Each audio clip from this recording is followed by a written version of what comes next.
Hello, everyone. This is Simon, and this is my breakdown of the 2018 Super Bowl between the Philadelphia Eagles and the New England Patriots, which literally just finished. And I'm so excited about it. One, because as a person, not as an astrologer who is neutral, but as a person, I was rooting for the Eagles, and I'm quite happy that they won. I think they deserved it. And I frankly haven't been a fan of the Patriots for a while.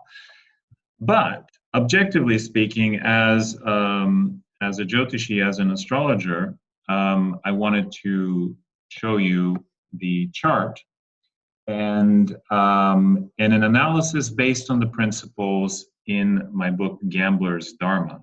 In the book, I have a pro forma of how to not only judge who's going to win the game, but how to determine the point spread. And this is part of the reason I'm kind of excited about this, because the point spread is exactly what anyone who has read the book and applied the principles should have predicted. Let's take a look at exactly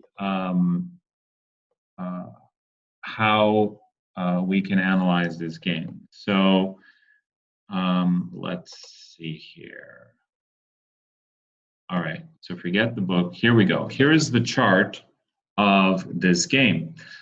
And at first glance, I'm going to mention something that I mentioned on the KRS channel, which is at first glance, we have the sun occupying exactly on the seventh cusp, which I talk about in the book, which creates a burn up. It burns up the indicated team. And in this case, that is the Philadelphia Eagles. So I said, hey, if this game starts on time, which it did, they're going to have this liability here. The sun on the seventh cusp. Sun is at 22 degrees. The seventh cusp is at 24 degrees. So it's within the 2.5 degree orb that we look for. So this is not good for the Philadelphia Eagles. Now, how not good is it? Well, what we want to do is start a tally of all of the factors that influence this game. And the way we will do that is we'll take a look at, let's see here. Let me get rid of this red stuff here. Okay, so this is a points template from the book that allows you to judge each of the principles and to allot a certain amount of points for each one. So starting with the first one, let's just go right into this. The Victory House method. The Victory House method says whoever has the most malefics on their side is going to have great physical strength. Well, for the underdog, the Eagles, we have the sun as a malefic, Mars is a malefic, and we'll even include Jupiter because it's in its own sign, in its own nakshatra. So we have 3 malefics, whereas the favorite only has Saturn in the Upachaya houses, the houses 3, 6, 10, or 11. So, and if you don't know what I'm talking about, just kind of bear with me. I'm going to go through this really quick and give you a little points analysis. So the favorite gets Saturn, that's 2.5 points for them. The underdog gets Sun, 2.5 points for them, so these balance out. But the underdog also has Mars in its own sign, which gets 3 points, and Jupiter in its own nakshatra, which gets 2 points. So we have 5 points for the underdog in this method. Again, if this doesn't make a whole lot of sense at the moment, just bear with me. So we're going to mark this as -5. -5 because this is all relative to the favorite. So this gives -5 points for the favorite. Or if you want to say, you can also say it's +5 for the underdog. Okay, we can do it that way as well, if that's easier for you. All right, the next method is Shubha SKY or PKY. This doesn't apply here. So we're just going to go NA. So that method doesn't apply. Now, cuspal strength, as I mentioned, the underdog has the sun on the 7th cusp, which is a huge minus for them. So it's we can say this is +9 points for the favorite, -9 for the underdog. So I guess here, let's do this the right way. Let's go -5 for the favorite, +5 for the underdog for the first technique. However you want to note it. I just use the favorite as the barometer. So -5 here, +9 here. All right, Navamsha, Navamsha cuspal strength, this technique doesn't apply. And you'll find for most games, you rarely find all the techniques applying. Really only 2 or 3 are going to be your bread and butter. No Navamsha combos. Now let's get to the sublords. And the sublords is really what makes the difference. If you don't know what sublords are, they are a part of the Krishnamurti system, Krishnamurti Padati, also known as KP. And they are a powerful, powerful tool to help us get a snapshot of the game. Also a snapshot of your life, a snapshot of a question in an astrology chart. In fact, one of the world's foremost experts on KP will be coming to the USA to teach. I have that information on my website in May, so if you can make it, please do, please try. So let's take a look at this technique. So we're going to go back to the chart. All right, so here are the this is what we're talking about when we say the sublords. Right here, we're going to take the sublord of the first house, which is Mars, and the sublord of the 7th house, which is again Mars. Now we're going to count in the chart who does Mars indicate? Because if the sublord of the first house is Mars and the sublord of the 7th is another planet, we're going to pit them against each other. But here, we're just going to see what Mars is doing. So it makes our job simple. So going through the chart, we see here's the first instance of Mars, and that gives -3 points. -3 means 3 for the underdog. Here's another -4 points. Now, I know if you haven't read the book, you don't know how I'm getting these points, but just trust me on this. For now, or check out the technique in the book. It's really pretty simple. It'll take you, I don't know, half hour to an hour to read it through, figure it out, and make sense of it. Maybe longer, but once you get it, you'll have it down. So -3 plus -4, that's -7 points. Here's Mars again, -8 points. Here's Mars again, -12. Sorry, -10. Here's Mars again, -14. And here's Mars again. This is 2 points for the favorite, so now we're back down to -12. So it's a total of -12 for the favorite or +12 for the underdog sublord strength. So let's go in and plug that into the chart. So we have -12 for the favorite, +12 underdog. All right, there is no sublord array I actually didn't look at. Let's take a look. Mars, Mars. This is a minor technique that really doesn't matter that much. In fact, we can give a couple points to the favorite, to the underdog for this. Venus, Moon. But yeah, so we can give a couple points to the underdog here.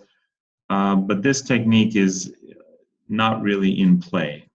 So let's do minus. Well, let's just leave it out. It's actually not really working. Navamsha syllables. This technique is also not in play. So nothing there. Nakshatra Tara. Actually, sorry, let me see if the Navamsha syllables are at play. 10th house, Tuche, Cho, La. The sound is La. We have Philadelphia, but really New England Patriots. The sound is La for the 10th cusp. You can make a case that it's Philadelphia, but really the first sound is what matters. So I don't think that's strong enough. So I certainly wouldn't bet on this. So I'm going to say the Navamsha syllables are NA, and then there is no Nakshatra Tara, so this strength doesn't apply. All right, If you're utterly confused now by how I got to this, again, refer to the book, The Gambler's Dharma. Now, so sublord array. All right, fine, we'll give them, I can hear you in the background saying, but Simon, this is in your book. Okay, sublord array, minus 4 points, we could say minus 4.5 points for the favorite, plus 4.5 for the underdog, okay?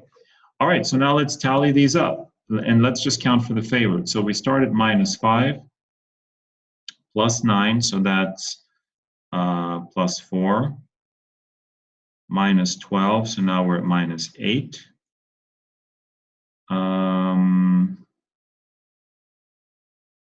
Is that right? Plus 9, minus 5, so we're at plus 4, so yeah, minus 8. And then minus 4.5, so that's minus 12. So the total should be about minus 12.5 points. But if we don't count this sublord array, which is a minor technique, we arrive at 8 points, or minus 8 points, which was the actual score of the game. So there you have it. Either way, we should have, by looking at this chart, arrived at a win for the favorite. But, oh, actually, okay, hold on a second. I just thought of this. The favorite is favored by 4.5 points, 4.5. So when you figure a chart, you have to factor in the odds. So the odds were 4.5 points. So actually, this comes out perfect. So if you factor the odds, where the favorite was supposed to win by 4.5, and now we actually arrive at 8.5 points. It's amazing. So we have the total is 8 minus 8.5 points. Minus means it goes to the underdog. Now, why do we factor in the points? Well, think about it this way. Let's say Michael Jordan is playing a game with a 10-year-old boy, and they're playing basketball. Now, what are the odds that Michael Jordan's going to lose if the game isn't, like, if he's not letting him win, right? If it's a real competition. Well, Michael Jordan's maybe not the best example. Let's say LeBron James or Stephen Curry. And they're playing a 10-year-old kid. Now, LeBron James is going to be the heavy favorite. He might be a 50-point favorite. So now, even though they may start, the game may begin at a time when the chart favors the little boy. And it may be a very strong chart for the boy. But that still doesn't mean that the boy's going to beat LeBron James. It has to be an exceptional chart, beyond exceptional. So LeBron might not win by 50 points. Maybe he got the flu that morning and he was throwing up. Maybe he doesn't feel good. And so the boy scores a few points on him, making a better show of things than expected. But that 50 points, which is called the spread, so you can't say that the boy is going to win the game. You have to factor in that 50-point spread. So maybe LeBron wins 100 to 75. That's it, playing a long game. And so LeBron wins by 25 points. So LeBron won because he was expected to win. He's the heavy favorite, but he didn't beat the spread. Why? Because the underdog had a really good chart. That boy had an amazing chart, so he outperformed expectations. But if you don't take into account the spread, you would say, oh, this chart says that little boy is going to win the game. He's not going to win the game, but he will play better than expected. So that's why we always have to factor in the spread. And in this game, the spread was 4.5 points. And by following all of these techniques, you arrived at pretty much the exact spread of the game. And I didn't see the sublord array earlier, but I factored it in because something was telling me, and rightfully so, because it is a technique in the book. And by factoring out the odds, which is exactly 4.5 points, we still arrive at about, sorry, 8 points, not 8.5. So the exact spread of the game.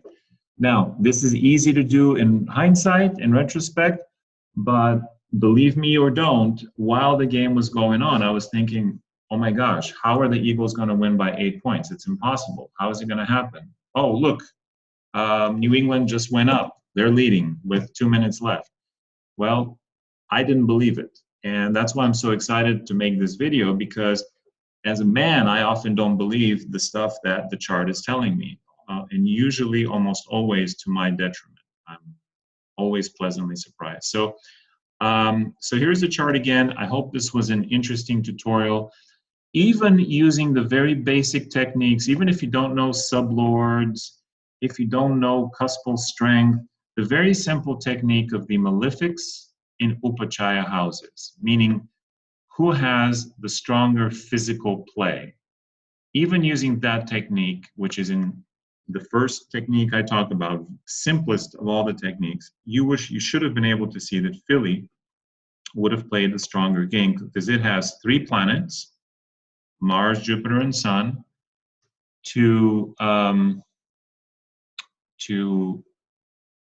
the other team, to New England's 1 planet, which is Saturn. I'm trying to choose a different color here. There we go. So 3 to 1. So even that simple technique should have given us the clue. And just using that technique during when I first found out how to do this stuff, I was able to very fortunately predict some big upsets, big games in the 2014 World Cup, win a bunch of money, and get out of the game. So I don't bet anymore, but it's fun to review these techniques and to see that they do in fact work. So I hope this was useful to you guys. Thank you. See you again.